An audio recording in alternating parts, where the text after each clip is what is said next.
up, guys? I'm Ashley Jenkins, and 2014 has kicked off with the expiration of several Marvel video game licenses, or at least that's what it looks like, since several games featuring Marvel heroes have disappeared from online stores like Xbox Live, PSN, and Steam. Several titles from both Activision and Capcom have been affected, specifically those featuring Deadpool, X-Men, and Spider-Man, and even Marvel vs. Capcom is now missing. Most notable of the bunch is Deadpool by High Moon Studios, which only released in June last year and is now unavailable after only 6 months on digital shelves. The games that saw retail releases are currently available in stores still, but it's likely they will also disappear once stock is exhausted.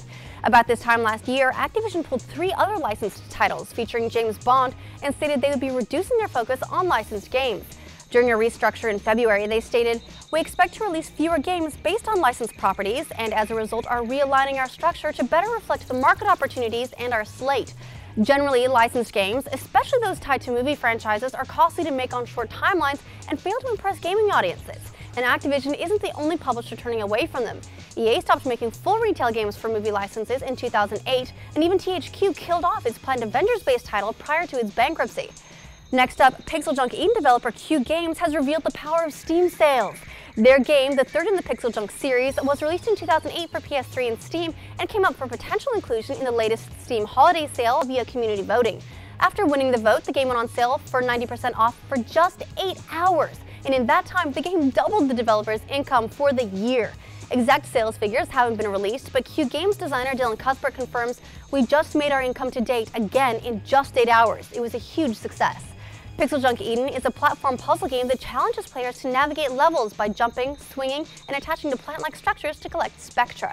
And while we're talking digital success stories, FTL developer Subset Games has revealed a new race coming to space in their upcoming Advanced Edition expansion, which has been previously announced to include new weapons, drones, augments, systems, and opportunities to tear all your hair out in frustration. A new mind control ability will empower you to turn enemies against one another temporarily, and a new hacking system will let you sabotage enemy ships. For example, you could reverse a medbay to harm its patients rather than heal. The expansion will also add a new space sector to explore and a new story written by FTL writer Tom Joubert and guest contributor Chris Avallone, who's previously worked on Fallout New Vegas, Neverwinter Nights 2, and Icewind Dale, among many others.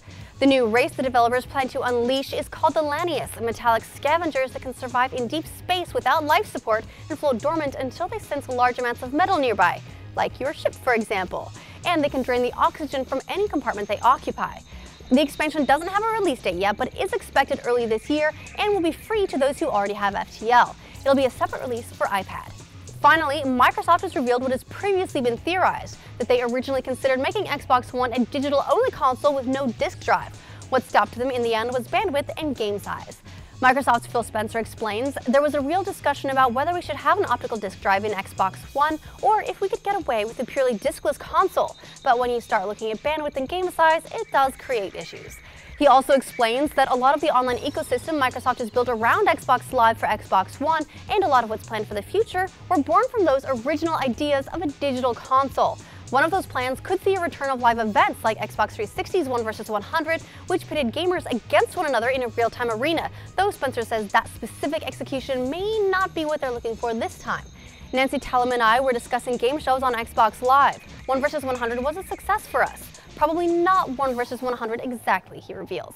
And that's the news today. Do you think going digital only would have helped or hurt Xbox One? Let us know in the comments below. Then check out roosterteeth.com for our first patch episode of 2014.